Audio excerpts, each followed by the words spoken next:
Ok, ya, estamos grabando entonces para lo que es el taller 4, que va a ser sobre condiciones de borde, propiedades y régimen transiente. Entonces, voy a compartir pantalla.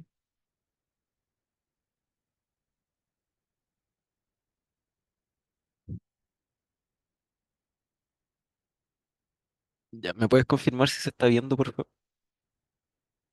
Sí, se ve bien. Ya, vale.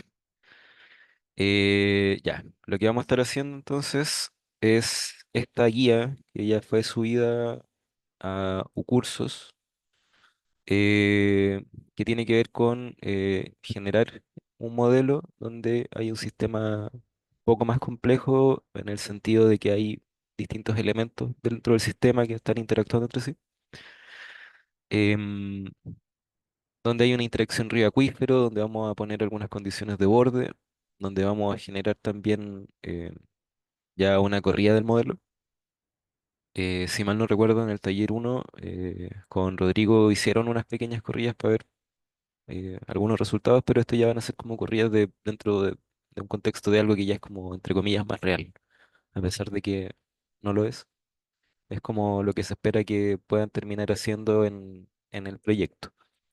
Dice, el objetivo de este auxiliar es construir un modelo numérico de flujo de aguas subterráneas utilizando una geometría realista y procesos hidrogeológicos más complejos. Se consideran unidades hidrogeológicas que definen el flujo en el acuífero, condiciones de recarga y un sistema de interacción río-acuífero. Se construirá un modelo utilizando el mapa hidrogeológico que define tres unidades hidrogeológicas, que son las UH. De hecho, se aparecen en la figura UH1, que es como lo que va rodeando un poco el río, la UH2 y la UH3. Em, Aquí dice, las UH1 y 2 corresponden al acuífero sedimentario y la UH3 corresponde a una unidad de roca impermeable. ¿Ya?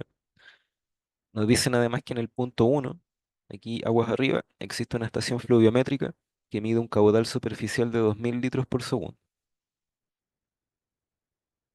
Aquí sale modelo 1. Eh, Aquí está separado un poquito entre régimen permanente y transiente, pero vamos a ver que en realidad conviene construir el transiente en etapas más tempranas. Y en realidad hay una pequeña diferencia para el régimen permanente, en realidad nos conviene construir desde un inicio el transiente. Dice construcción del modelo de flujo. Vamos a ver lo que es el modelo en régimen permanente. Nos dicen algunas condiciones geométricas que dice dominio del modelo considera un largo en X de 17 kilómetros y un largo en Y de 13 kilómetros. Las celdas, aquí ya nos están dando el tamaño de celda, tienen una dimensión de 200 por 200 200 metros por 200 metros y en la vertical una capa de 100 metros de espesor. Y también nos están diciendo el model top de 500 metros, que esto es equivalente a que nos dijeran los metros sobre el nivel del mar, como que nos dijeran eso. Em, Nos dicen dominio activo en UH1 y UH2.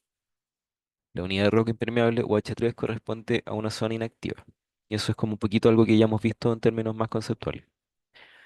Eh, los parámetros hidrogeológicos están asociados a las unidades hidrogeológicas. Utiliza el valor medio de cada UH que se presenta en la tabla 1 que nos muestra la unidad hidrogeológica, una descripción del tipo de depósito que hay, o el tipo de suelo, y una permeabilidad media que van a ser valores que vamos a estar ocupando.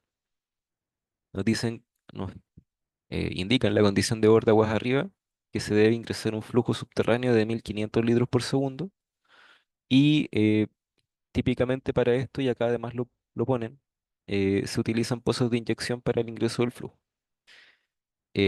Esto es importante sobre todo porque para el proyecto semestral también van a tener que hacer ingresar, digamos, recargas subterráneas a través de esto.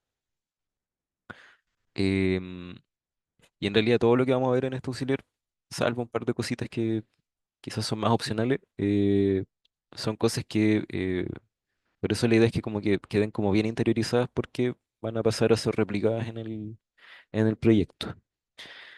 Nos dice, la condición de borde de nivel aguas abajo corresponde a una cota piezométrica constante de 430 metros sobre el nivel del mar y utilizar una condición de borde tipo río para representar el cauce superficial. Considera una representación lineal desde aguas arriba, punto uno, aguas abajo, punto 2. Y aquí nos muestran algunas, algunos valores y características que hay que integrar. Nos dicen además que el valor de recarga superficial es de 200 milímetros al año. em, y a partir de lo anterior hay un punteo de cosas que se solicitan, que es ejecutar el modelo, obtener las equipotenciales, obtener un balance hídrico en todo el acuífero y obtener un flujo superficial en el punto 2, sería hacia esta zona de aquí. Y después, en régimen transiente, hay que modificar, entre comillas, el régimen de simulación a transiente, simulando un año en escala mensual. Hay pozos de bombeo que vamos a ingresar eh, con caudales que varían mes a mes. Y los datos deben ser importados desde una planilla que es parte del material que también ya se subió a Ucursos. Aquí se solicita ejecutar nuevamente el modelo, obtener equipotenciales, obtener descensos, sobre todo en áreas cercanas a los pozos, determinar el balance hídrico del acuífero, y es algo que también ya se ve en el régimen permanente, determinar la reducción del flujo subterráneo pasante a la salida del acuífero y determinar el flujo superficial en el punto 2 y porcentaje de afectación en el punto. Esto tiene que ver sobre todo con la parte donde nos indican acá que hay una estación fluviométrica con cierto caudal. Bueno, hay que una manera de determinar cuánto caudal está pasando acá, dada las intervenciones que están en el sistema. Entonces, bueno, lo primero que vamos a hacer es crear un modelo.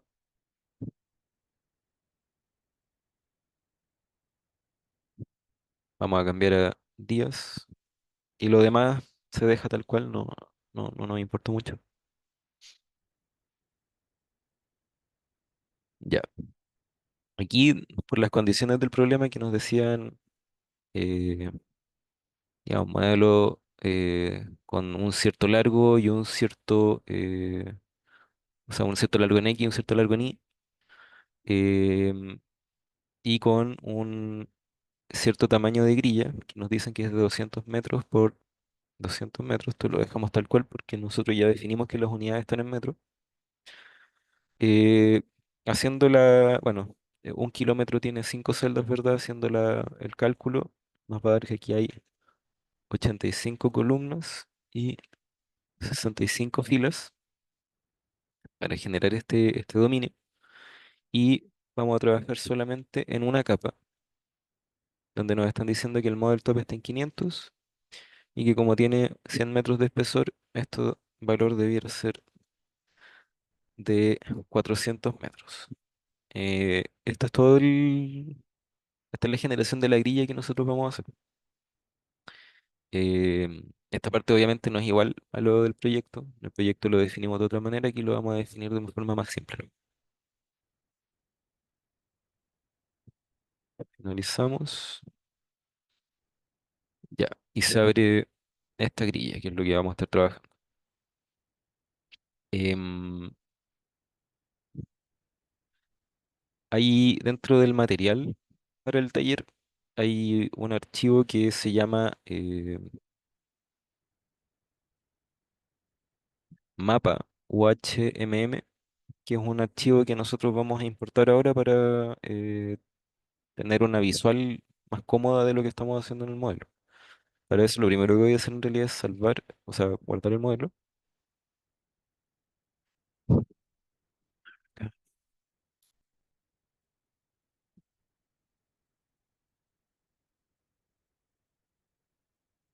Y vamos a importar como imagen. Seleccionamos. Y aquí hay aparece al tiro el archivo, que es mapa UHMM. Lo importamos. Y esta es una forma distinta en realidad como de, por así decirlo, referenciar la imagen, donde lo que vamos a hacer es hacer clic. Aquí hay unas cruces que marcan un 00 y eh, un valor. ya calculado de 17.000 y 13.000, que son en realidad son los límites del dominio. Entonces, esta es una forma un poco manual, de repente, de referenciar el modelo.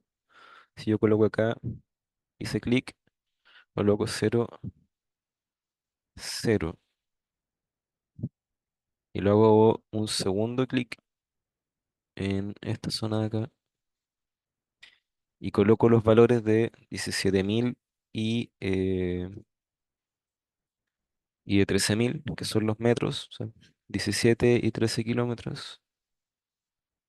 Me aparecen este resumen, esta tabla. Colocamos OK y aparece la imagen, digamos, que está corrida. Eso es intencional en este momento. ¿Y por qué sale corrida? Porque el 00 de la grilla siempre está abajo, a menos que uno le diga que es algo distinto. ¿Ya? Eh, Aquí, por ejemplo, se ve que este 00, por así decirlo, está en un valor negativo. Es porque se está referenciando como automáticamente en el punto más bajo de todo el dominio. Entonces, nosotros podemos mover eso. En Move Grid le decimos que en X no se mueva, porque ya está bien en X, pero en Y le queremos decir que se mueva 13 kilómetros arriba o el equivalente a 13.000 metros. em, Decimos OK y ahí se traslada. Entonces, esto es netamente para que es como solamente una demostración de que la grilla se puede mover, se puede desplazar, se puede ajustar en caso de que así lo requieran en algún momento. Bueno, llegado acá vamos a empezar a hacer la carga de las watch o de los pequeños elementos, los pequeños dominios que hay, que ya revisamos que aparecen en el enunciado. Entonces, lo primero va a ser cambiar al div, eh, en formato de grilla no estructurado, em, y vamos a cargar un shapefile,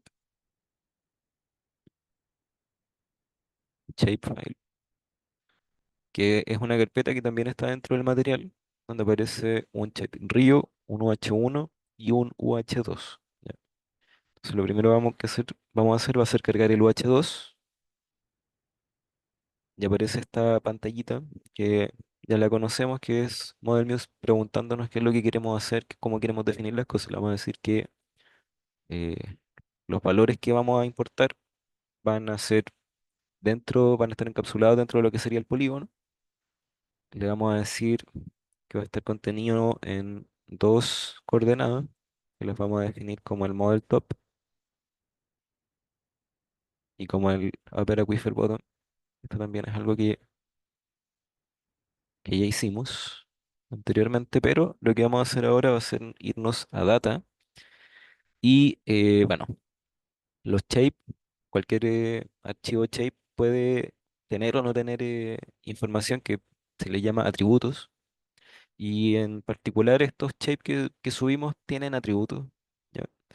Y el que nos interesa es el atributo de KX, que es la conductividad.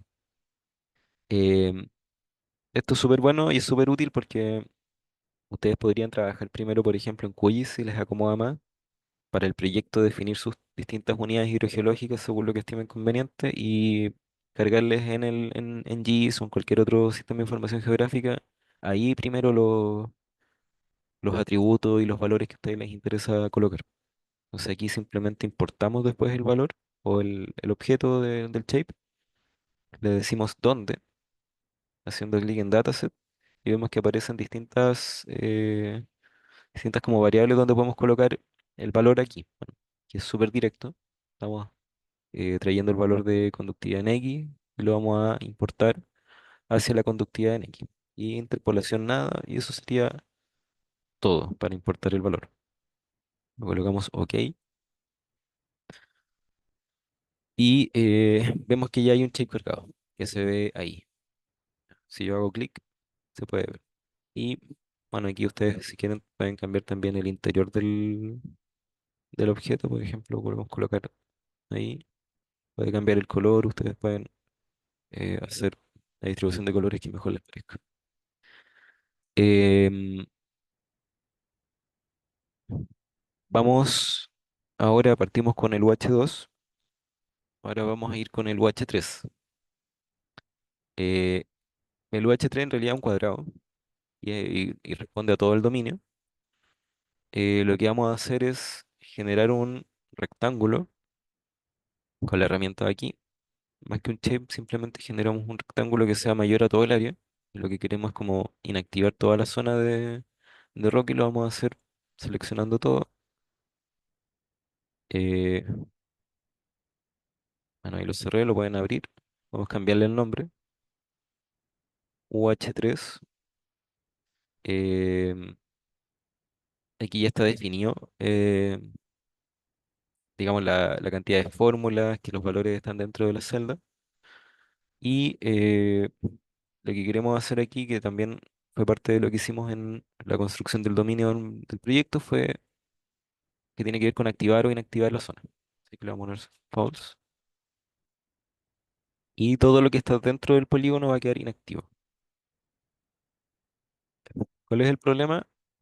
Que si ahora yo le digo que me muestre lo activo, en realidad no me está mostrando nada. ¿Por qué? Porque eh, el, el trabajo en base a objetos que tiene ModelMuse trabaja no solamente en base a objetos, sino también en base a capas.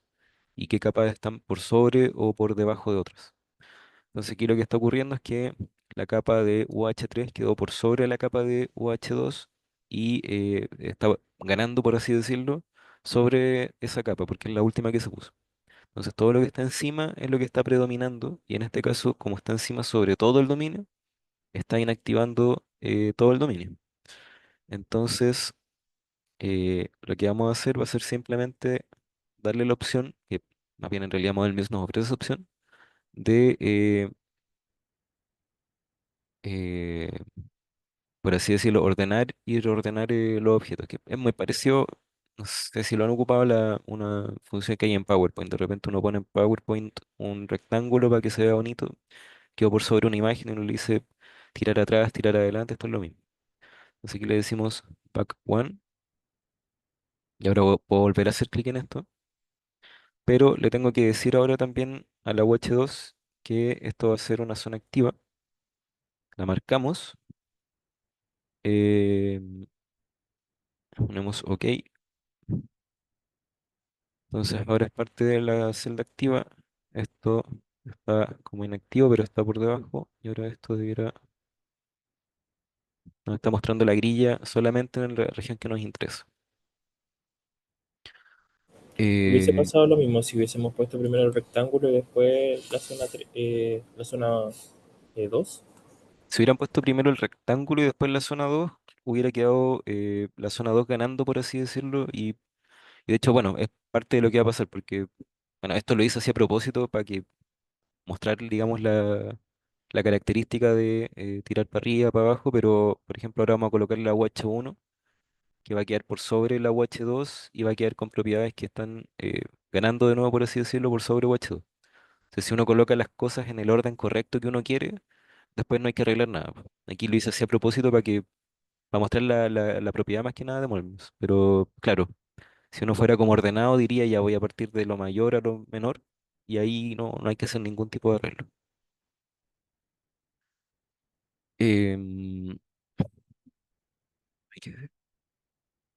Ya inactivamos la roca, dejamos esto como una zona activa. eh, y vamos a importar el UH1. Nuevamente hay que colocar estas cosas, ya, ya son las mismas propiedades casi siempre. Eh, entonces, vamos top, developer aquifer para que considere ese rango. En data, volvemos a decirle que queremos importar la conductividad, la queremos importar hacia el objeto de conductividad dentro de Molmius. Decimos que OK, se cargó. Podemos volver a decirle que esto sea de algún color. No sé. Ahí. En general, este rango de colores también no es tan... no es tan de porque yo lo quise. En general, es preferible mostrar, por ejemplo, acuíferos con un alto potencial hidrogeológico, con altas conductividades, qué sé yo, en tonos más azules. Cuando están en rangos más intermedios es como más celeste. Y cuando son zonas impermeables o de muy bajo potencial, tienden a pintarse más café. Eso es como un estándar en modelación. Em, si abrimos cualquier polígono, en este caso H1, vemos que KX está marcado eh, y dice que está importado con valores de KX. ¿Ya? Eso está bien, porque eso es lo que nosotros le dijimos. Aquí está importando valores de un shape. Em, Podemos generar una visualización rápida. Por ejemplo, en color grid, dataset require, eh, aquí era KX. Entonces, por ejemplo, si le digo que, no,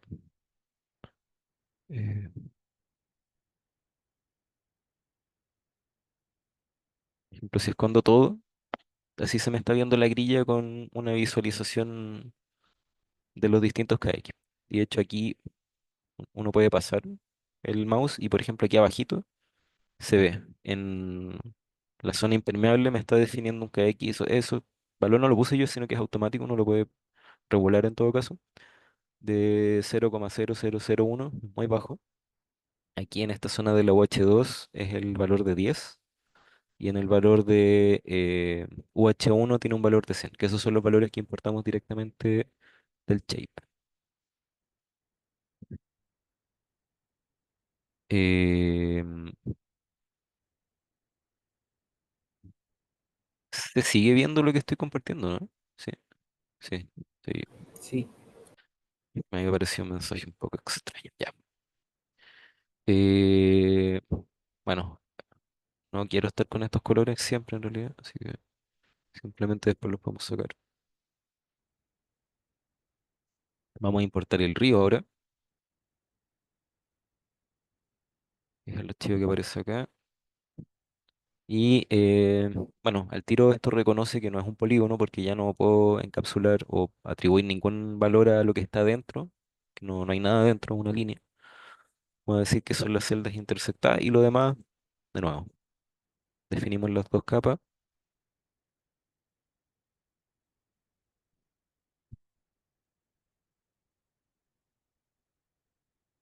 em, y aquí en este caso no vamos a importar nada, no, solamente entregamos el elemento.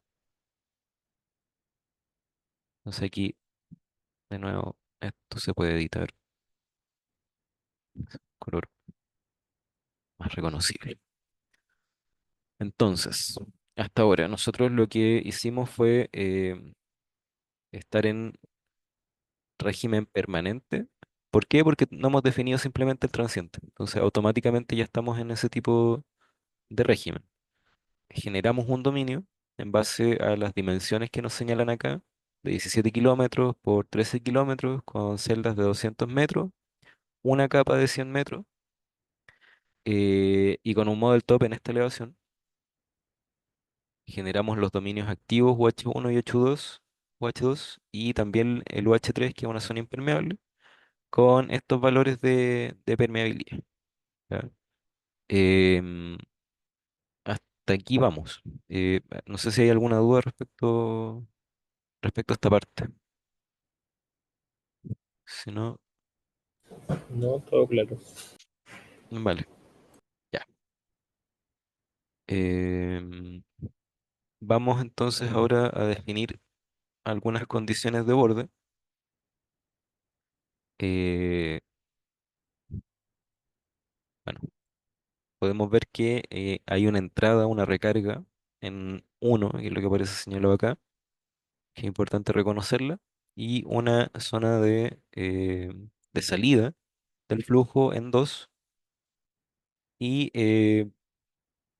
aquí, bueno, en particular se nos señalaba que hay un nivel conocido justo en esta zona, que si tenemos mediciones en pozos con niveles que son fijos en el tiempo, o sea, si tenemos una larga data donde el nivel no se mueve o no se altera en mayor medida, podemos definir una condición de borde donde el nivel en ese lugar es conocido, ¿ya? Y como adelanto en el proyecto, en la zona de Tilopozo, ustedes pueden identificar eso. ¿Ya? Ahí están los archivos en Excel, está el informe donde pueden ver que a lo largo del tiempo el nivel se ha mantenido relativamente constante. Eh, Podrían eventualmente decir, no, no se ha mantenido tan constante, pero de nuevo, entramos a zona de supuestos, a zona de, bueno, vamos a suponer que se ha mantenido constante, etcétera. ¿Ya? Esas son cosas que pueden ir evaluando, pero en general esta es una forma de ver condiciones de borde a través de datos. O sea, si el nivel se ha mantenido relativamente constante, podemos definir quizá una condición de borde ahí que nos ayude a generar eh, elementos dentro del sistema que estamos modelando. Y además hay una entrada por precipitación que nos dicen que tiene que ver con esta recarga en todo el sistema. ¿Ya? Eh, bueno, tenemos elementos de entrada, elementos de salida, elementos de entrada por precipitación, si le queremos llamar así, pero también tenemos un elemento que consiste en el río, ¿ya? Que el río por sí mismo también es una condición de borde, ¿ya? Ahora, el enunciado nos dice que lo tratemos como elemento tipo río y no como otro tipo de elemento, eh, pero hay que tener ojo con eso, ¿ya? Eh, a veces en terreno, no sé, si están modelando otro tipo de situaciones y se dan cuenta que hay digamos, sistemas de ríos que son más bien una vertiente o son un afloramiento, hay más bien un aporte del acuífero al sistema superficial y quizás conviene simular el río como un dren, ¿ya? No como un río, no como un elemento río. Y si hay una relación que es más bien variable, una interacción variable entre el río y el acuífero, a veces el río es el que aporta, bueno, ahí está todo este concepto de ganador, perdedor. Ahí quizás, o derechamente, no conocemos bien cómo funciona el sistema o estamos, eh, no sabemos cómo funciona, tenemos la certeza de que no es un tipo DREN, quizás nos conviene modelarlo más bien como tipo río. ¿Ya? ¿Cuál es la diferencia entre ambos sistemas? Es que, a ver, voy a pedir una pausa porque hay un monito que quiero mostrar que no lo tengo acá.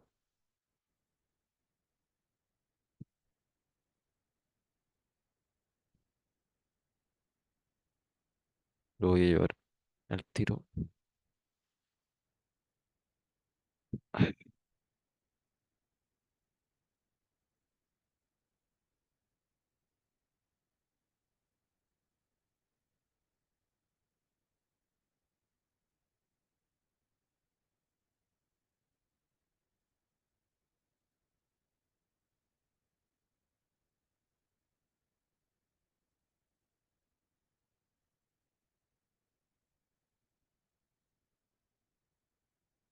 a ver.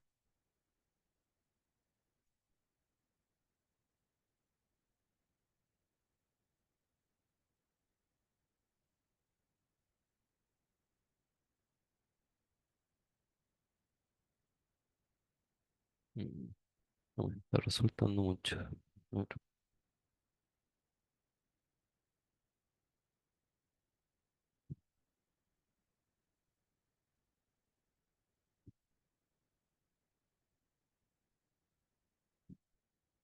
es 24, 24.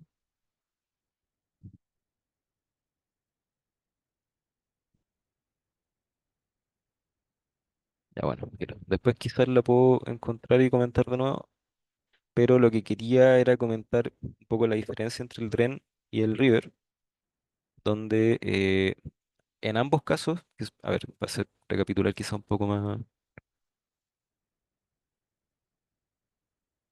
aquí nosotros igual vamos a volver a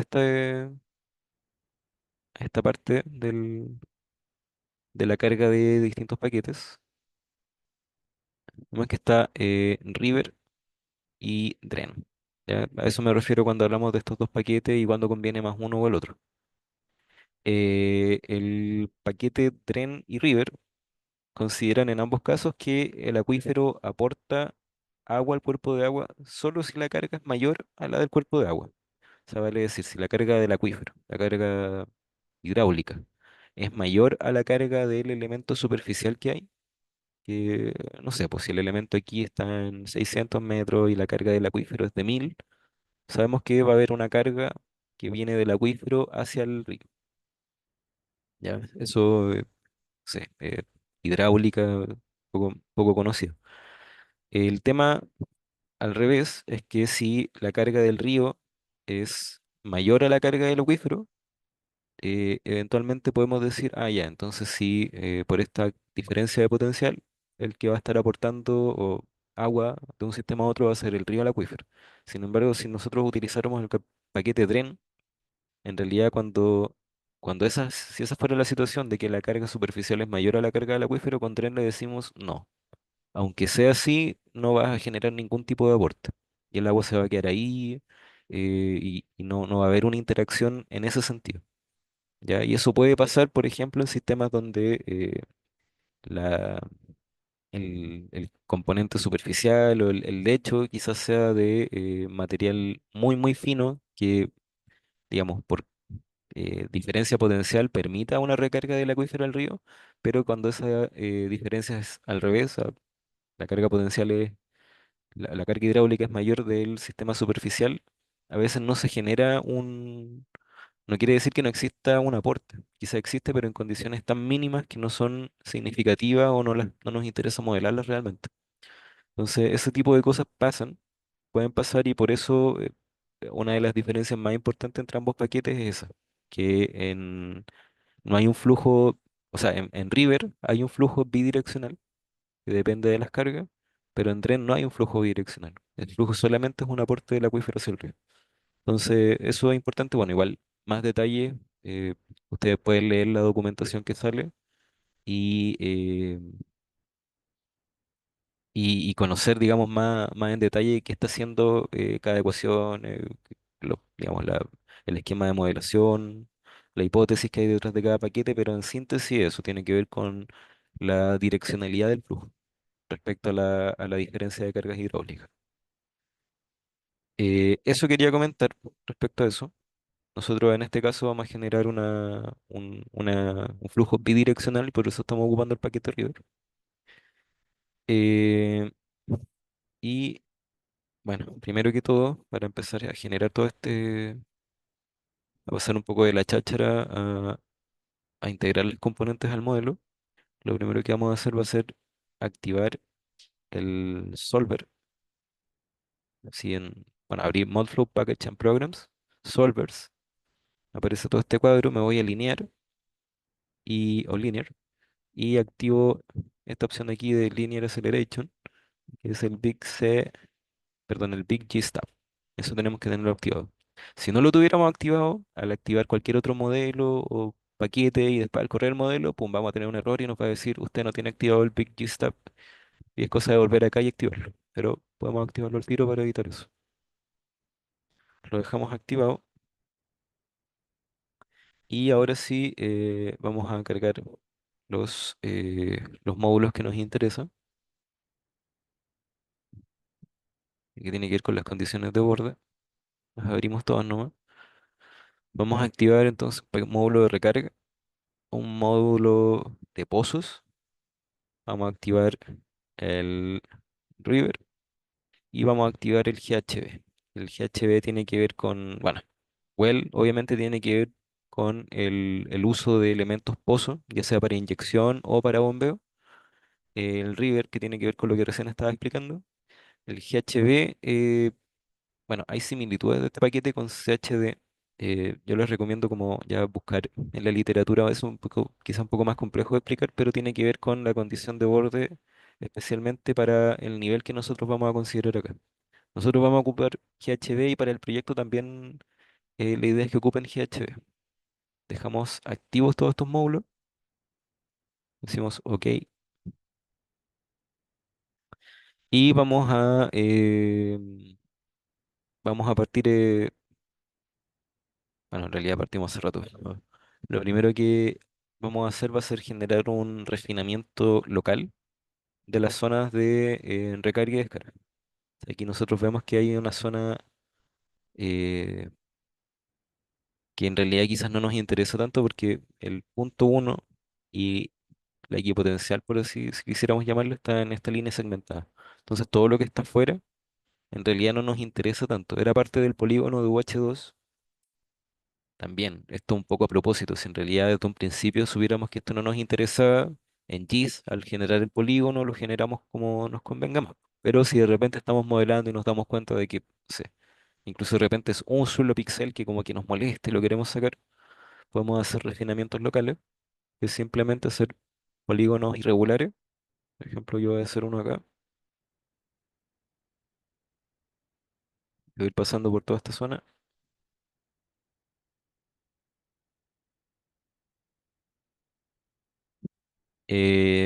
para encapsular esas celdas que no me interesan. Aquí todo lo que está como por fuera da lo mismo. La idea es como ser fino en esta zona y todo lo que esté como del centroide hacia fuera del rectángulo o del píxel va a quedar fuera. O sea, yo le puedo generar, no sé, ref local uno y en datasets le digo que esto va a ser falso. Entonces ahí queda eso, lo podemos esconder si nos molesta mucho. eh, Esconder objeto seleccionado. Entonces ahí me quedó un refinamiento local donde ya no veo ese grillado en esa zona. Y vamos a hacer lo mismo en la zona de acá. Generar este polígono como irregular. Bueno, aquí.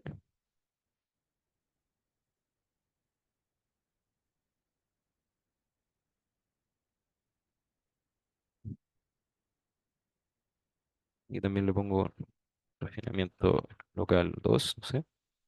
Bueno, lo importante es decirle que esto es falso.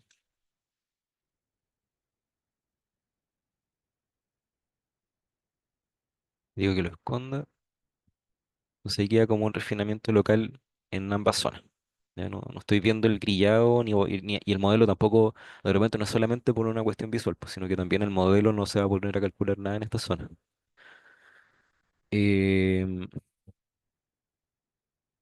en este punto, bueno, hasta ahora no hemos trabajado con nada que tenga que ver eh, con régimen permanente, transiente. Sí comenté que, claro, como no le hemos dicho que estamos en transiente, no hemos generado ninguna serie de tiempo ni nada, el modelo asume que estamos en un régimen permanente. Sin embargo, al estar imponiendo las condiciones de borde, si yo ya sé que voy a estar trabajando en transiente, conviene desde un inicio definir esos tiempos en transiente porque las condiciones de borde se activan para cada paso de tiempo. Si yo tengo muchos pasos de tiempo, la condición de borde se activa para todos esos pasos de tiempo. Y por alguna razón, de repente, no sé, po, tengo un pozo de bombeo, yo puedo definir que hay tiempos en los que el pozo no opera. Entonces, defino pasos de tiempo donde no hay bombeo. Entonces, desde un inicio, en realidad, si yo ya voy a trabajar en transiente, como dije, conviene definir esos tiempos.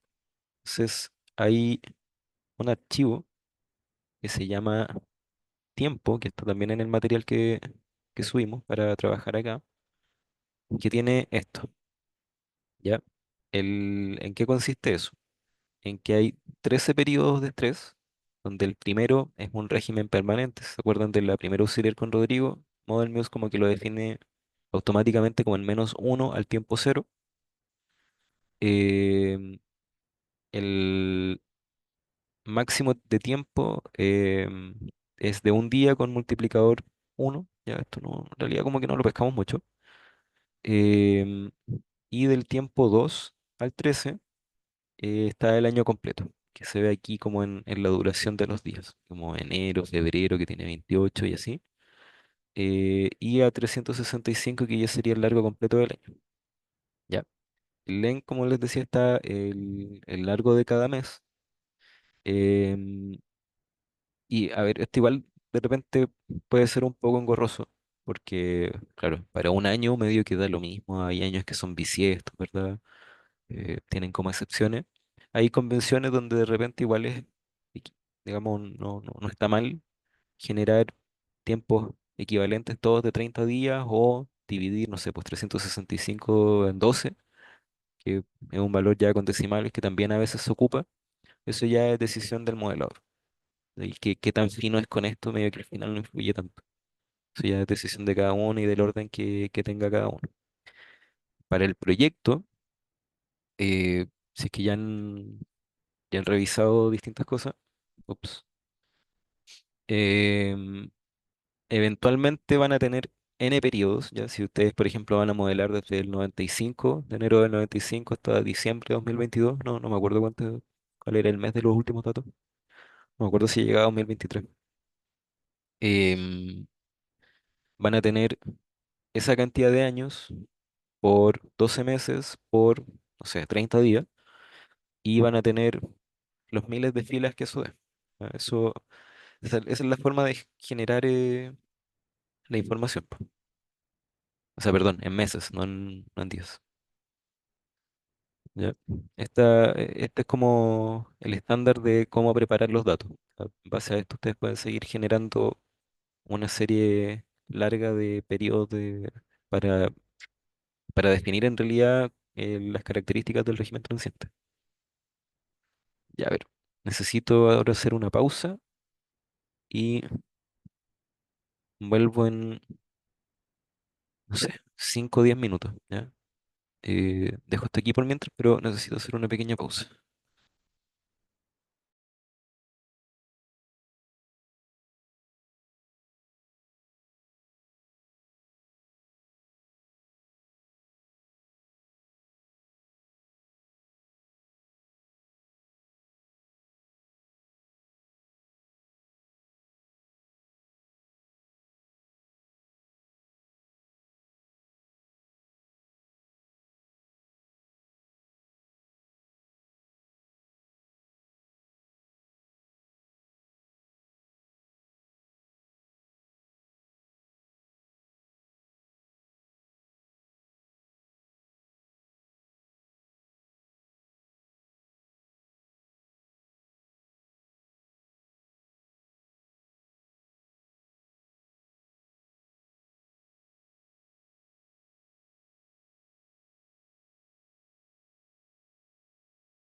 Ya, ahora sí, volvemos.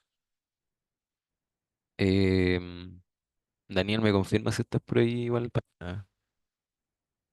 Sí, acá para estamos. darle nomás? Ya, bacán.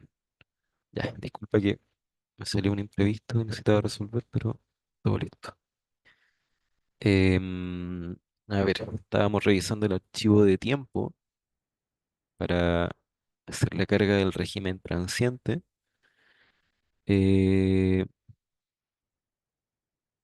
y lo que quería como mencionar también, acá no sale como stress periods, ¿verdad? De que es recomendable que hagan cuando esto, bueno, lo van a tener que hacer para el proyecto, es que se hagan como una columna como de fecha e ir diciéndole, no sé, pues si esto es enero 98, no sé, febrero 98, que vayan como pudiendo hacer esa columna de fecha. No, esto no lo va a necesitar Modelmes, pero sí lo van a necesitar para ustedes como de repente, no sé, pues quieren ver qué pasó en el periodo, no sé, pues van a tener tantos periodos de estreno, no sé, en el periodo 150, y identificar rápidamente en qué fecha era. Entonces, como recomendable es como para que puedan como ver rápidamente dónde están trabajando en términos de tiempo. Em,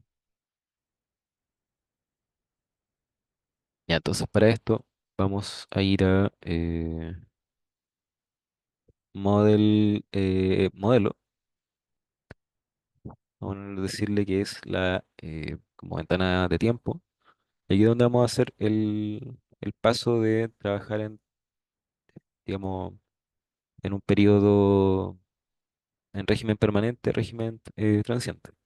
Así que le vamos a colocar el número de periodos de estrés que tenemos, que son 13, em, en la tabla de time, o de tiempo en realidad.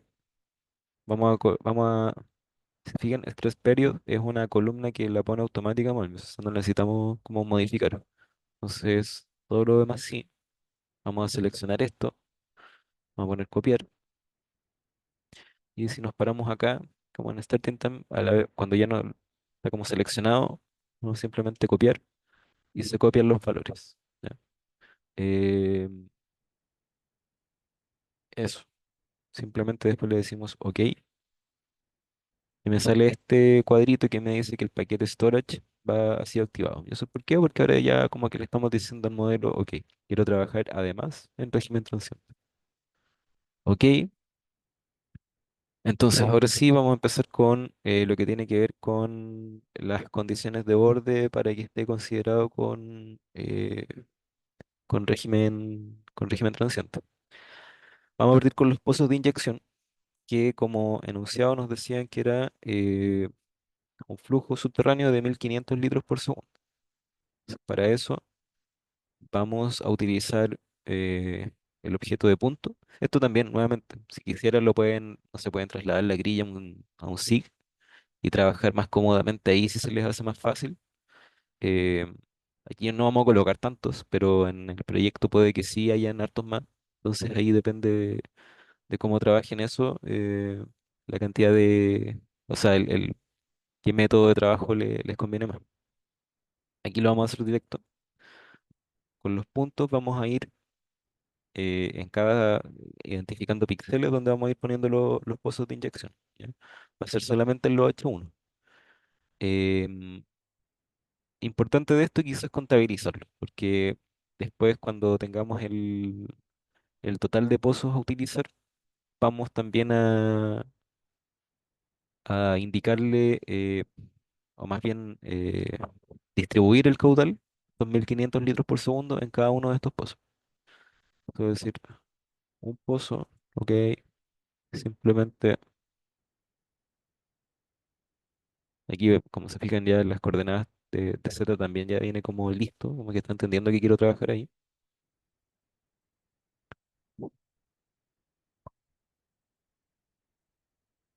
6, 7.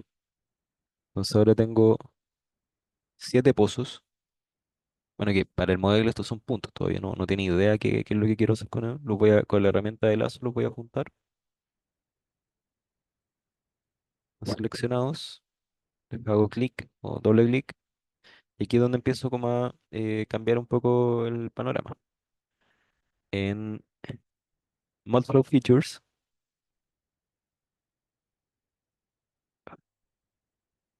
aquí en Well, hago clic y activo el paquete para estos elementos. Y aquí es donde tengo que cambiar algunas cosas. En Starting Time, vamos a decir que va del -1. Si yo lo dejara en cero, estaríamos haciendo solamente régimen permanente. Pero aquí le podemos decir que el Ending Time sea el de 365. Em, Le vamos a decir, con eso ya estamos considerando todo el periodo que nos interesa mover. La tasa de bombeo, nosotros se la vamos a dar directa y le vamos a decir una fórmula para esto que, bueno, en realidad podría ser una fórmula directa acá, lo podrían calcular por fuera, ¿verdad? En Excel, qué sé yo. Vamos a ocupar esta misma calculadora que son los 1500 litros por segundo, que los vamos a multiplicar por 86,4 para llevar esto a metros cúbicos día. Y vamos a dividirlo en los pozos que pusimos. Por eso es importante contabilizar los pozos. En este caso tengo 7, entonces nos vamos a quedar con este valor. Pero yo no modifico este valor, esto viene automático. Le pongo OK, OK, si me voy a uno solo, ya aparece cargazo directamente. Ya. Y que hay un well multiplier que yo la verdad no sé bien todavía para qué es, que me parece que Rodrigo en la auxiliar uno también mencionó que esto es como muy nuevo de Model Muse. La verdad es que no me he metido con eso, no lo vamos a tocar por ahora. Creo que hasta aquí con eso, con esos elementos terminamos de definir los pozos de inyección. Vamos a ver ahora la condición de borde tipo río. También vamos a seleccionar el elemento, el objeto. En Modflow Features vamos a poner que vamos a trabajar con río o el paquete riv.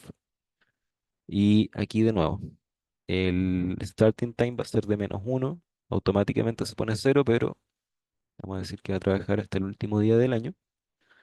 Y aquí, bueno, River Stage y River Bottom definen el nivel piezométrico, por así decirlo, como el pelo de agua del río, y el lecho, el fondo. ¿Ya? Em, en el caso de la conductancia, este es un parámetro que es como, por así decirlo, una llave reguladora que conecta el río con el acuífero. ¿Ya?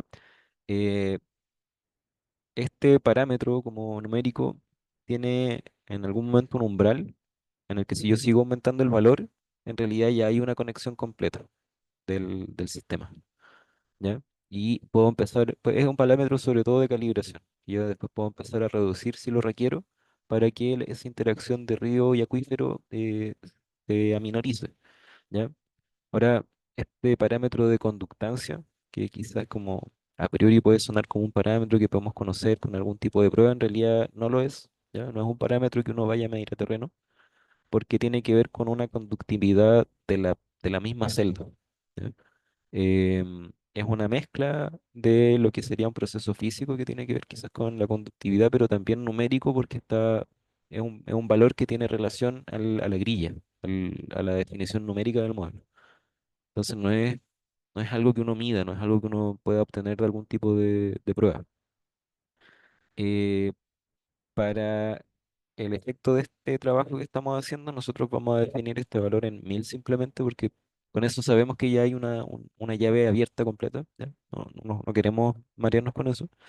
Y en el caso de River Stage y River Bottom, vamos a utilizar unas funciones que también vienen en el material, que es CB River, o condiciones de borde de río, que son estas dos. Son funciones que vamos a colocar en River Stage y en River Bottom. ¿Ya?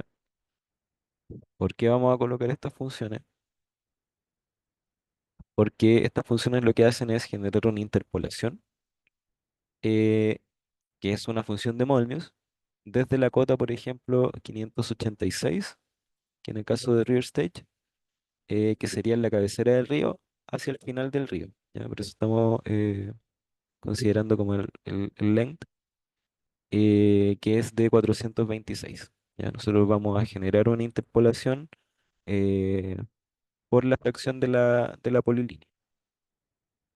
¿Ya? Simplemente Una eso. pregunta. ¿Sí? ¿Por qué el starting times es del -1 y no cero si estamos en 300? Porque, o sea, al correr el modelo, nosotros podemos como separar, eso igual vamos a llegar más tarde a eso, pero cuando nosotros veamos las salidas del modelo, podemos ver que aparece resultados para que van de -1 a cero y corresponden al permanente, y después de cero al resto de los tiempos que corresponden al transiente. Entonces, como si quisiéramos hacer más de una vez el modelo, quizás a alguien se le puede hacer más ordenado, podría colocarlo en cero y quedarse solamente con los resultados en permanente. Pero si le colocamos el 365, después en la salida vamos a tener tanto el resultado permanente como el transiente. Entonces, por eso es como, es como una forma en realidad al final de tener los dos resultados en un mismo archivo. Pero claro, podrían colocar cero y después partir de hacer otro modelo que vaya de cero a 365 y tener solo transiente. Entonces, eh, es una forma en realidad mucho más cómoda de trabajar, que al final van a tener toda la información de una. Eso. En, volviendo a lo del real stage, que simplemente voy a pegar esta fórmula, se reconoce. Y en River Bottom vamos a hacer lo mismo.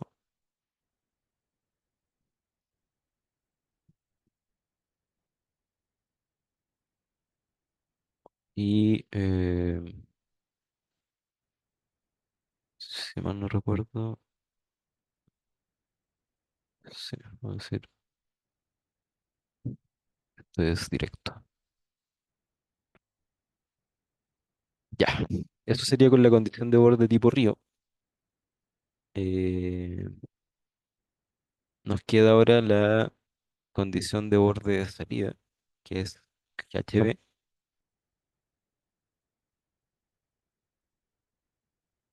que, bueno, en realidad lo queremos hacer pasar solamente por la UH1, que es la que tiene como mayor nivel de permeabilidad y todas estas características que comentamos al inicio. Entonces esto lo vamos a hacer, ocupamos puntos para los pozos, lo vamos a hacer similar a lo que aparece en el río. La diferencia es que esto, bueno, es un elemento que cargamos porque podemos suponer que tenemos ese tipo de archivo shape, pero acá como queremos modelar solo esta parte, vamos a generar una polilínea donde también vamos a ir pasando simplemente por donde está las celdas que pasan por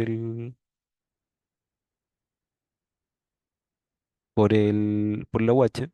Ahí me pasé un poquito, pero bueno, eso, la discretización de cada uno. Em, Le defino que esto es una condición de borde GHB y vuelvo al tema del starting time. Desde -1 en permanente hasta los 365 para tener todo el periodo. Em,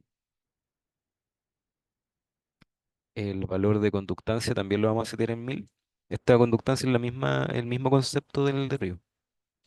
Y en Boundary Head le vamos a colocar los 430 que son datos enunciados, pero que también si se alejan pueden ver que es dato de la misma imagen también. Le ponemos OK, que son los que aparecen ahí.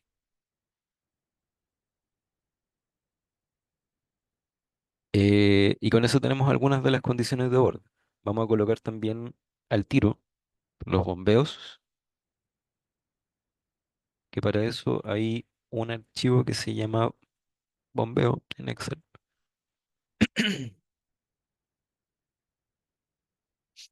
donde pueden ver que la planilla tiene como un estilo bien particular donde los valores de X e Y, o eh, este, norte, no sé cómo los definan después para el proyecto, se van repitiendo. Ya esta es la forma que tiene ModelMuse de cargar este tipo de información. ¿Y qué es lo que va cambiando? El periodo de estrés. ¿Ya? Esto es lo que va cambiando y aquí es donde se van viendo los flujos. Es esta información que uno carga a ModelMuse. ¿Ya? Eh, de nuevo, bueno, para los proyectos van a tener que revisar así como más en detalle todos los archivos Excel porque ahí hay un montón de pozos de bombeo. Eh, o sea, hay decenas.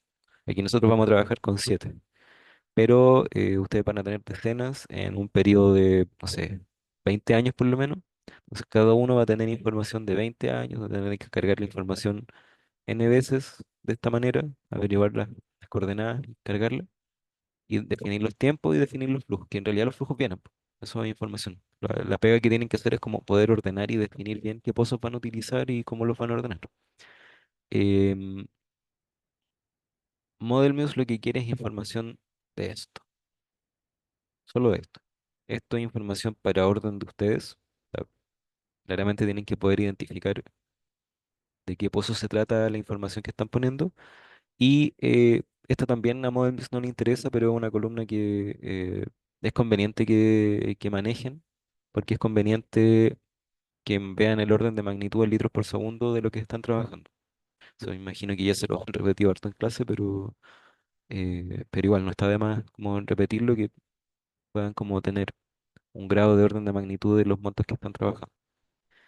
En gráfico hay una segunda pestaña donde pueden ver que los pozos, los distintos pozos que se están viendo, tienen una evolución temporal, que esto es todo muy sintético, ya que -1 es régimen permanente donde no hay ningún nivel de extracción, y luego desde el tiempo cero en adelante empiezan las extracciones.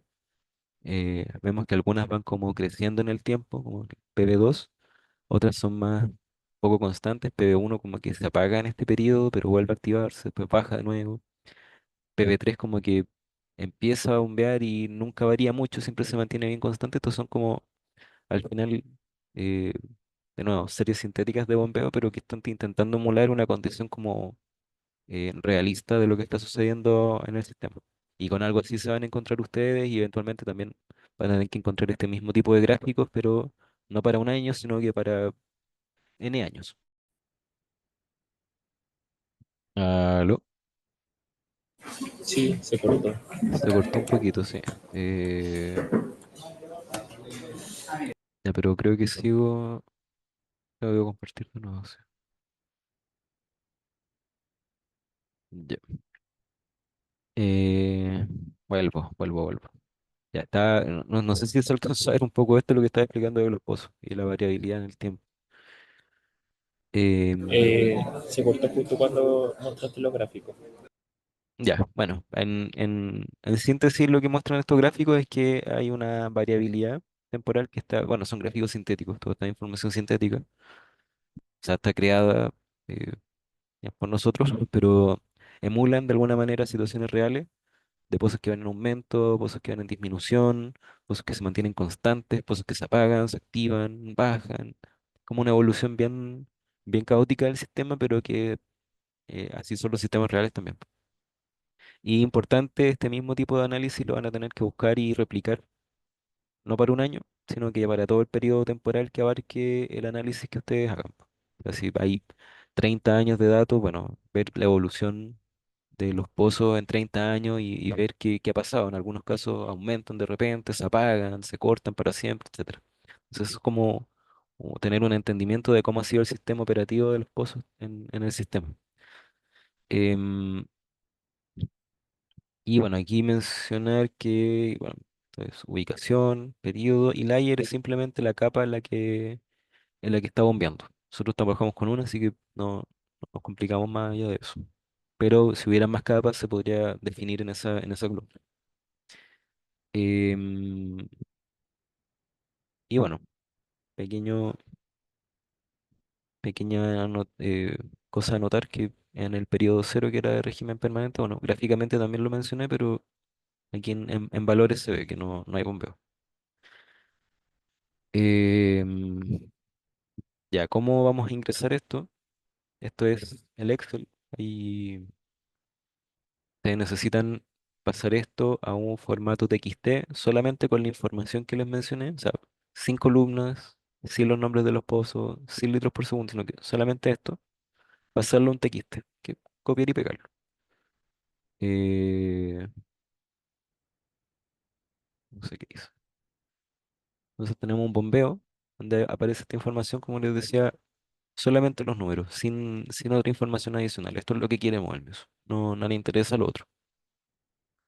Entonces vamos a, de la misma forma que hemos importado otro tipo de cosas, shape, imágenes, aquí le decimos importar puntos. Y nos va a aparecer esto. que no, quiere saber qué es lo que vamos a ingresar. Entonces le vamos a decir que vamos a especificar la layer en lugar de la elevación, que es lo que especificábamos recién.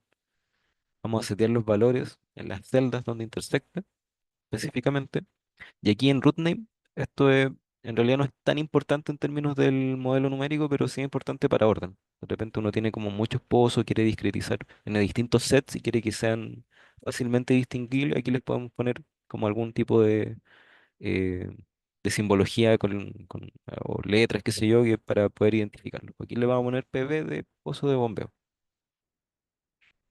Eh, y le vamos a decir que de características van a estar como eh, objetos tipo well. ¿Ya? En, eso por aquí, en esta ventana. En data, eh, vamos a tener esta ventana.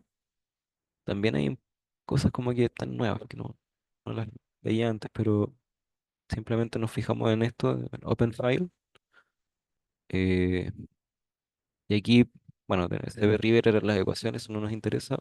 Seleccionamos bombeo transiente y vemos que ahí se cargaron los datos en las columnas que nos interesaban. Por eso les decía que hay que tenerlos en ese formato y no en otro, y en ese orden y no en otro. Entonces ahí vemos que está toda la información cargada.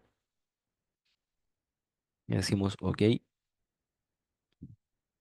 ahí vemos que se pusieron unos cuadraditos que corresponden a los pozos a lo largo del mapa. Vemos que la mayoría están en UH1 y hay dos que están como fuera de esa unidad hidrogeológica.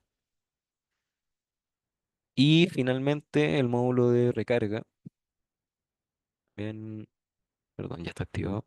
Em, Esto lo vamos a definir en UH3 y lo va a cargar solamente donde está el dominio activo del módulo. Entonces igual nos sirve todavía este polígono para hacer eso. En Modflow Features le ponemos recarga. em, Definimos de nuevo el tiempo, donde empieza, donde termina. Y la recarga le vamos a decir, no vamos a usar la fórmula directa, que sabemos que son 200 milímetros al año. Vamos a pasar a metros y lo vamos a discretizar en todos los días. ¿Ya? Y que ustedes igual podrían jugar con eso, definir distintos tiempos, qué sé yo, de starting time a un ending time donde saben que no llueve nunca, ponerle cero no sé, ustedes ahí podrían jugar con ese tipo de cosas. Aquí en este caso nosotros vamos a definir, simplemente vamos a dividir la precipitación anual en los 365 días, le ponemos OK, OK. Y eso automáticamente lo traslada, como dije, a pesar de que lo incorporamos en UH3, lo traslada a las celdas donde está activo el modelo. Entonces, hasta ahora, definimos los KX a través de las distintas UH. Colocamos condiciones de borde de entrada, ¿ya? Pues colocamos los pozos de inyección, la interacción río-acuífero, la condición de borde de salida en esta GHB, los pozos de bombeo y una recarga superficial. Entonces, antes de correr, si nosotros corriéramos ahora nos tiraría un error, porque necesitamos definir valores de almacenamiento específico y de rendimiento específico, ya LCS y LSI. Entonces, vamos a partir con el UH2, que sabemos que, eh, como decía acá, como depósitos pluvialuviales antiguos, de una permeabilidad de 10 metros día. Entonces, en datasets, vamos a activar estos valores, specific storage, specific yield, y en particular el storage lo vamos a dejar igual, pero el yield, el de rendimiento, lo vamos a cambiar para que esté con un 1%, ¿ya? Esto es para este ejemplo. Esos también son valores que eventualmente ustedes van a tener que ir calibrando y cambiando en los modelos del proyecto semestral. Este también lo vamos a dejar igual y el yield lo vamos a cambiar para que esté en un 10%. ¿ya? Estamos reflejando un mayor nivel de, eh, o mayor potencial en esta unidad. Eh, Voy a guardar. No, no, sí tenía el modelo guardado. Eh, y vamos a correr el modelo. Aquí, ACUS 4.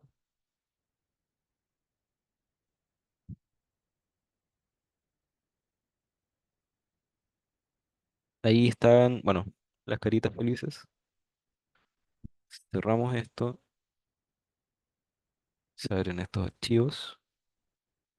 Aparece un warning que tiene que ver con la georreferenciación, pero está bien porque no estamos georreferenciando nada. Em, y bueno, aquí ya podemos empezar a jugar un poquito con los resultados. En el caso de las equipotenciales, cargamos el archivo VHD. Esto también es como algo que vieron en el auxiliar 1. Y en este caso voy a cargar este periodo de estrés y el último. Que los dejé marcados ambos. Y sigue apareciendo esto. Y aquí vemos ya las equipotenciales, esto me parece del último periodo de simulación. ¿Ya? Ahora, obviamente, mostrar esto no es muy bonito. Si ustedes pueden editar esto en Data Visualization, en el contorno que se está desplegando el periodo de estrés 13, pueden, por ejemplo, colocar intervalos de contorno de 10. O sea, cada 10 metros va a mostrar un valor.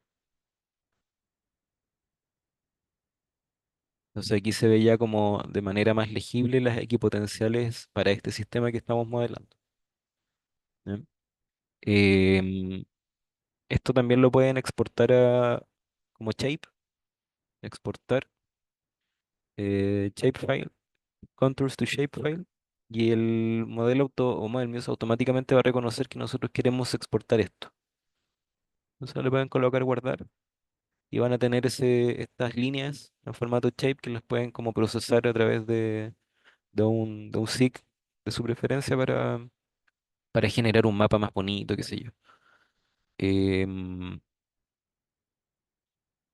Eso, el tema de los descensos lo podemos armar con una función que nosotros le digamos a ModelMuse. Le ponemos editar datasets aquí y no tenemos una función nativa para eso. Entonces nosotros le podemos añadir una nueva función, le podemos colocar descenso y editamos la fórmula. ¿Cómo? Le vamos a decir que de los resultados del modelo, en dataset optional model results, eh, en layer data, vamos a ver que está las cargas hidráulicas. Entonces simplemente les ponemos, digamos, perdón, al revés. La carga hidráulica inicial menos la carga hidráulica del último periodo. Decimos OK, aplicamos, ahí está definido el descenso. Y nuevamente en Data Visualization podemos ir acá, Contour Data, eh, definido por el usuario y colocamos el descenso. Entonces ahí nuevamente podemos empezar a ver valores de descenso, por ejemplo, en torno a un pozo. Podemos ver y analizar, y eso es interesante que puedan analizar, por ejemplo, en la unidad hidrogeológica con mayor potencial, en realidad los descensos no son tan abruptos ni no se observan conos como si se observan en la unidad hidrogeológica 2 de menor potencial. ¿Ya? Eso es interesante que puedan, que de alguna manera como no, sí, po, cualitativamente les va validando un poquito el modelo de que este tipo de cosas suceden. Esto es lo que ustedes habrían esperado que pase, sabiendo con anterioridad que hay una diferencia en el potencial de las distintas unidades. Entonces esto está bien, ¿ya? Y esto también ustedes lo pueden exportar como contorno, el descenso. Entonces también pueden como jugar con ese tipo de cosas. en un GIS. Em, Eso respecto al descenso. Respecto al balance hídrico, si recuerdan, ModelMuse no tiene como de forma nativa, no tiene por defecto una forma de analizar balances, ¿ya? Em, una manera, que a mí no me gusta por lo menos, es analizar los archivos LST,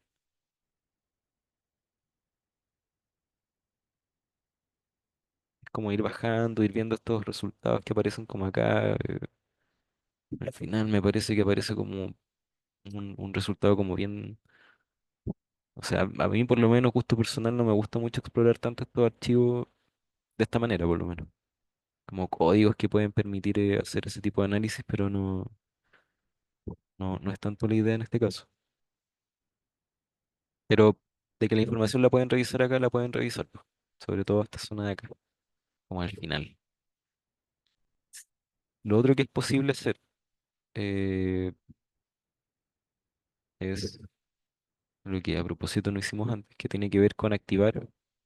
Creo que esto lo vieron con Rodrigo también, en la primera auxiliar, el Sun Budget. Entonces con el Sun Budget eh, podemos, por ejemplo, definir en UH3, Matflow, no, datasets, activar el Sun Budget aquí y decirle que esta va a ser la zona 1. Ponemos OK y corremos nuevamente el modelo.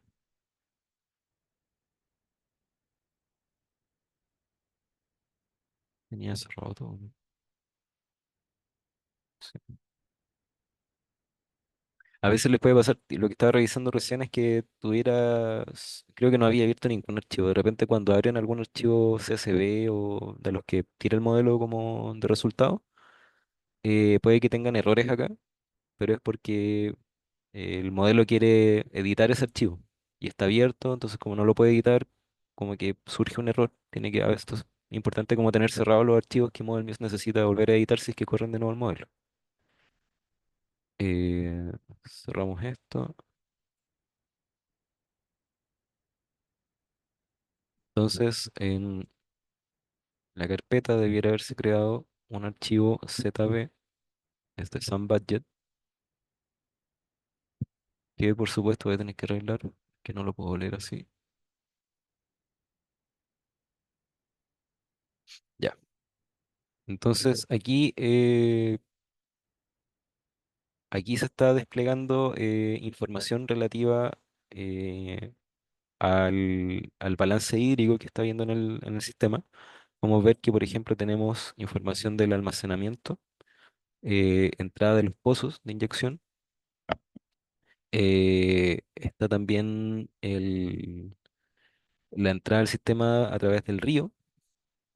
Esto en realidad es como el aporte del río, lo que está infiltrando. Esta es la recarga, ya que definimos por precipitación. Y también tenemos salidas de almacenamiento. Tenemos lo que estamos bombeando también. Eh, Esto es el river out, lo que está como aportando del acuífero hacia el río, que tiene que ver, en realidad es como una representación de los afloramientos. Y lo que sale desde la condición de borde agua abajo en términos del flujo. ¿Ya? Entonces, em, bueno, aquí lo recomendado en realidad es abrir eh, otro archivo de Excel para no estar modificando nada en ese que como el que quiere editar ModelMuse. Entonces podemos tomar todo esto, lo copiamos, sacamos algunas celdas que no nos interesan. Y aquí como lo que pueden hacer en realidad es como generar una columna de entradas, que va a ser como todo lo que está entrando al sistema, una de salida.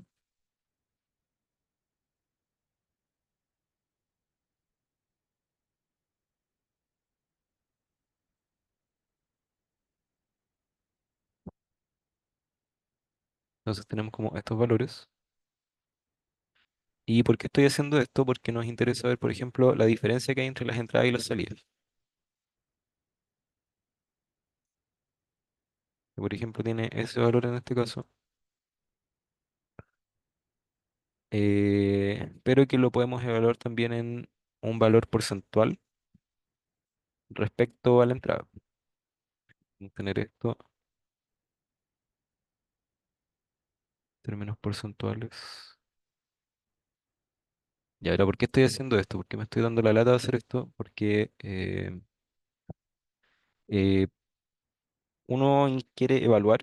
Esto recordemos que es un modelo numérico. Nosotros si estuviéramos analizando esto como de forma analítica, sabemos que las entradas igual a las salidas por continuidad, etcétera, etcétera. Pero como es un modelo numérico y tiene como un montón de soluciones numéricas entre medio, no necesariamente respeta siempre eso.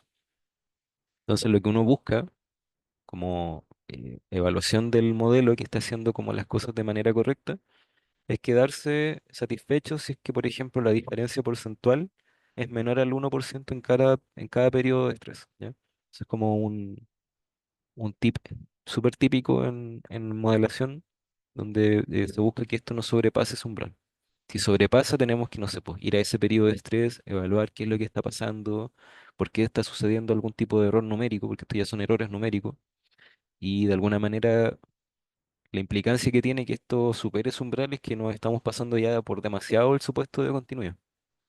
Entonces, dicho de otra manera, no se está cumpliendo un régimen continuo y eso no puede ser, po. Entonces, ahí es donde quizás habría que afinar algún parámetro, quizás crear una unidad hidrogeológica distinta, etcétera. Ya eso es como una métrica de medición de que el modelo está haciendo las cosas bien. Eh, lo voy a Una dejar. consulta. ¿Mm? Esos valores están en metros cúbicos día. Perdón, no te escuché bien. Esos valores están en metros cúbicos por día. Estos acá, sí, po, los del modelo sí. Todo esto está en metros cúbicos día. Aquí, por ejemplo, no me preocupé de pasarlos porque al final estoy midiendo una referencia. Lo que me interesa es como ver qué tanto varió la salida respecto a la entrada. Entonces ahí como que no me estoy preocupando de la unidad. Solamente haciendo una diferencia en el fondo como quiero ver que la continuidad esté bien. ¿Ya? Eso no estamos evaluando tanto la unidad ahí. Pueden pasarlo igual y ver, analizarlo de otra manera, pero al final por eso estamos haciendo como la diferencia porcentual más que la diferencia del valor propiamente tal. Em, Eso. Otra verificación que se puede hacer tiene que ver con las condiciones de borde. En el caso del río, en realidad no tenemos mucho cómo verificar afloramientos o infiltración, a no ser que contásemos con algún tipo de dato observado en terreno que esté siendo capaz de medir, no sé, infiltración o ese tipo de cosas. ¿Ya?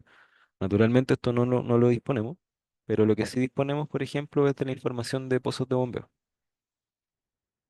Entonces, por ejemplo, volvemos a abrir el archivo bombeo. eh, entonces, por ejemplo, acá tenemos los bombeos de, de los pozos en todo el periodo. Los podemos como analizar. Y aquí tenemos los bombeos que el modelo está sacando. Entonces aquí si esto lo dividimos por 86,4, que ahora sí lo podemos pasar a litros por segundo, podemos hacer como una comparativa en unidades consistentes de los pozos que nosotros le dijimos al, al modelo que sacaron, que estos son, no sé, datos medidos en terreno, con respecto a lo que el modelo efectivamente está sacando. ¿Ya? Eh, a veces podría pasar también, si hay como una construcción que no fue adecuada, que el modelo, entre comillas, no tiene dónde más sacar agua. Entonces podría ser que, no sé, aquí en vez de 4,55 sacó 250. Entonces aquí hay un error. Entonces ahí tendríamos que ir a ver qué es lo que sucedió, por qué el modelo no está siendo capaz de bombear lo que necesitaba. Esas cosas podrían suceder también. Eh, bueno, aquí ustedes pueden hacer también la diferencia porcentual y se puede ver igual que están como muy parecidos. Entonces, o sea, sería como uno menos eso, creo, no recuerdo bien.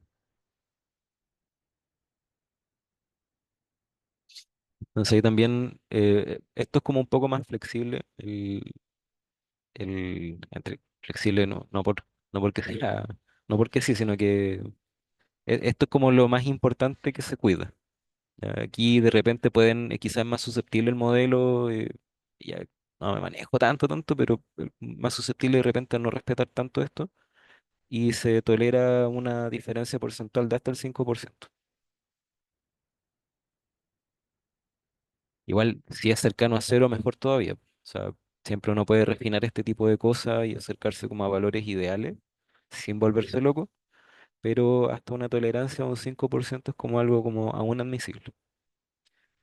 Em, y finalmente, ya esto es como de chequeo. Otra cosa que es como interesante evaluar de acá es que puedan, por ejemplo, ver la variación la variación del GHB, que sería como el flujo en la salida del sistema y ver cómo desde el régimen permanente, bueno, aquí están metros cúbicos día, ustedes pueden convertirlo, cómo va disminuyendo en la medida en que el sistema empezó a tener pozos de bombeo, ¿ya? Y pueden, se puede evaluar la diferencia porcentual eh, que se está obteniendo. Por ejemplo, si el último periodo es este, menos, ya, nosotros podemos tener como esa diferencia, está en metros cúbicos día, que la pueden convertir a eh, litros por segundo. Entonces, como un valor de en torno a menos 14 entre menos 14 menos 15 litros por segundo. Recordemos que estos son modelos que el valor exacto medio que de repente no es tan importante como el orden de magnitud. Al final, como que uno prefiere quedarse con, o sea, no es como algo como tan importante que ustedes como, no sé, a la hora de presentar es como el valor es menos 14,26 litros por segundo, pero si es un orden de magnitud entre 14 quizás 15 litros por segundo, que eso sí es una información mucho más gruesa que eh, es más importante quizás. Em, y bueno, pueden también sacar, no sé, la diferencia porcentual de este, por ejemplo, respecto al inicio.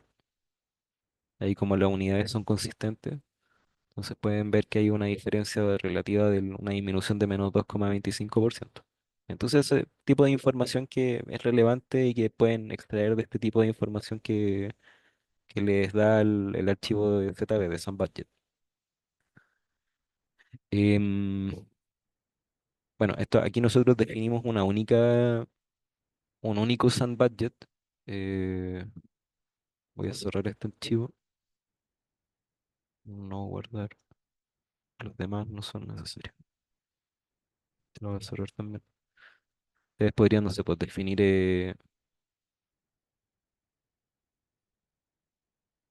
un SunBudget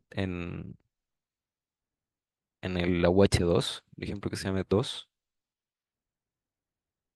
Otro SunBudget en la UH1, poner 3, perdón lo confuso. Y si corremos de nuevo el modelo,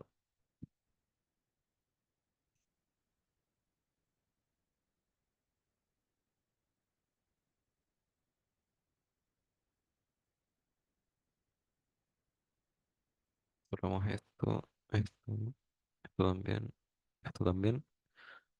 Vamos a ir a ver el archivo ZB que se generó ahora,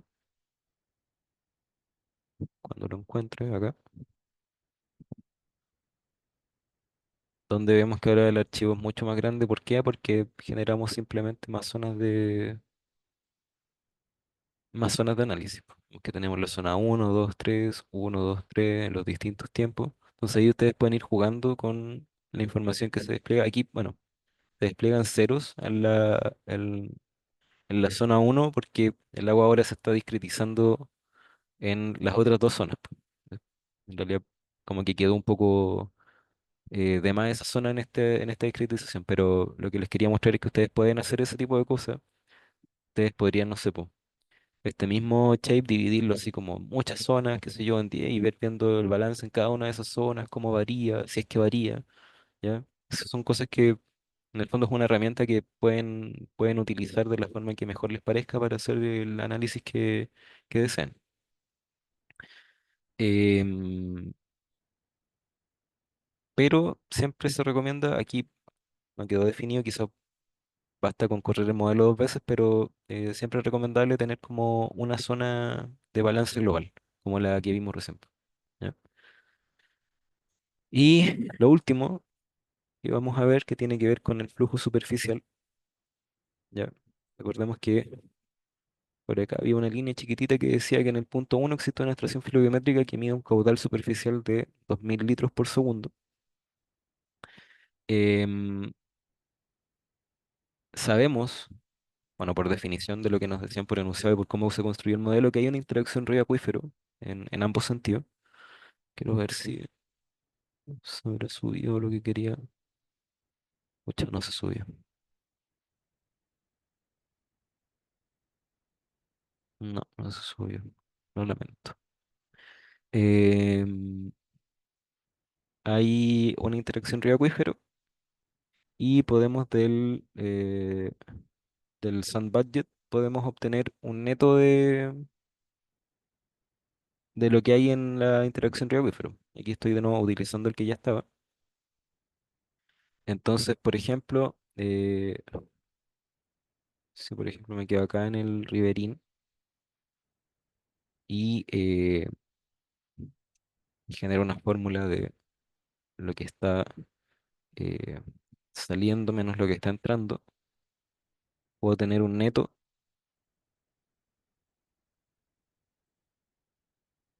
eso no, que está en metros cúbicos día, lo puedo llevar a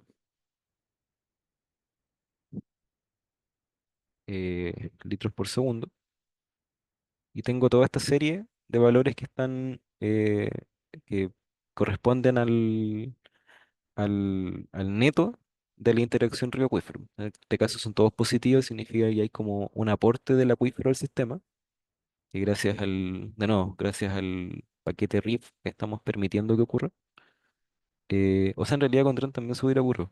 No, no era por eso. Em, y sabemos como dato que en uno hay 2000 litros por segundo. Desde luego hay supuestos fuertes en todo esto, pero bueno, un modelo y son estimaciones que estamos haciendo. Entonces lo que está en 2, el cálculo que hacemos para 2 es simplemente la suma de lo que estaban pasando en uno por continuidad, y como hay aportes del acuífero al sistema, simplemente lo vamos a sumar. Entonces, U2 metros por segundo responde a este valor. De nuevo, estamos suponiendo además que el valor es constante, pues esto podría variar mes a mes, que todo es un sistema más bien simplificado. Y vemos que ahí también lo podríamos desplegar a través de bueno,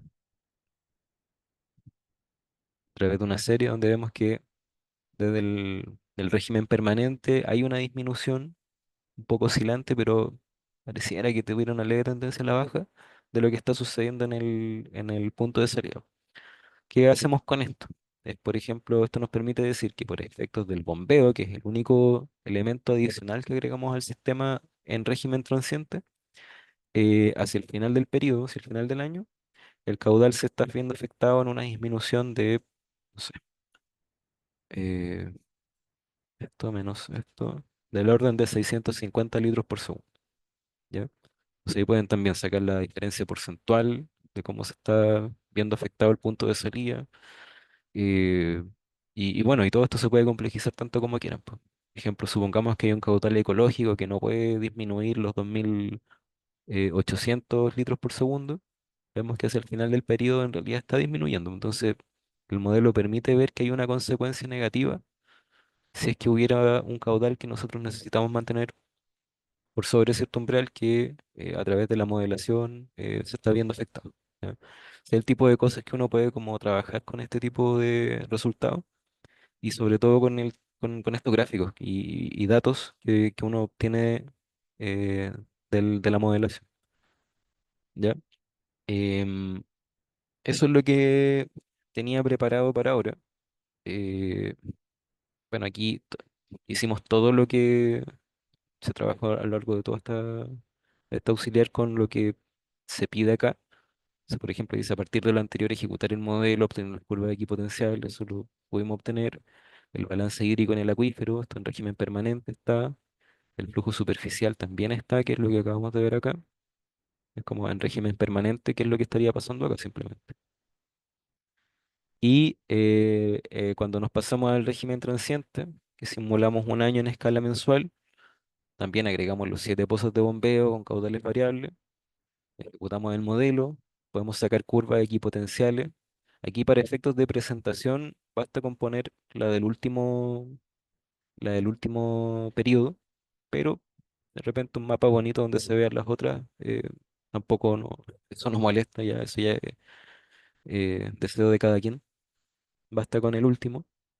Determinar el balance hídrico también. Hicimos como un gráfico del balance, o más bien una serie del balance mes a mes que se puede presentar. La reducción del flujo subterráneo pasante a la salida, eso también mediante el GHB que vimos. Esto de acá me parece, sí, esto de acá tiene que ver con eso. Y el flujo superficial en el punto 2 y porcentaje de afectación en este punto, que es lo que eh, terminamos de ver recién, que tenía que ver con esto de aquí. De qué manera se ve afectado el caudal, dado que en realidad podemos ver que había una interacción río-acuífero donde el acuífero generaba un aporte al río. Entonces la idea es como, en realidad todo lo que se pide aquí ya está hecho, simplemente que hay que ordenarlo, obtener cada uno de los resultados y desplegarlos en alguna tabla, algún gráfico, lo que sea. Entonces, la idea va a ser eso, que este, este, ¿cómo se llama? Este documento lo puedan trabajar en base a todo lo que se ve acá en este auxilio y que va a estar así subido como una mini tarea, por así decirlo, en los cursos. Eh, Eso, no sé si hay alguna duda al respecto. Todo muy claro. Vale, vale, vale. Em, Sería entonces, esto era la auxiliar 4. Bueno, todo esto está pensado en que, salvo quizás la polilina del río, lo puedan de alguna manera, en realidad, extraer las herramientas que vimos acá para lo que es la construcción del modelo numérico. ¿Ya? Como les decía, el tema de los pozos de inyección, van a tener que utilizarlo. eh, la recarga no me acuerdo, en realidad si había procesos de recarga, como esto está en el desierto, me parece que no, como que se asumía que no. Pero eso lo tienen que revisar en realidad porque no me acuerdo bien. La GHB tienen que ver bien. Eso también va en el dominio numérico que definimos en Monturaki, donde está esta condición de borde y este volumen de control. Ahí hay que poner una GHB y tienen que ver bien qué valor poner y justificarlo. Como les decía, eso se ve sobre todo en base a pozos y a los registros que hay y evaluar. ¿Se ha mantenido constante el nivel? Sí. ¿A qué nivel? Bueno, solo tienen que como averiguar para poner un valor, justificarlo y modelar en base a eso como condición de bordo. Y eso sería todo por ahora.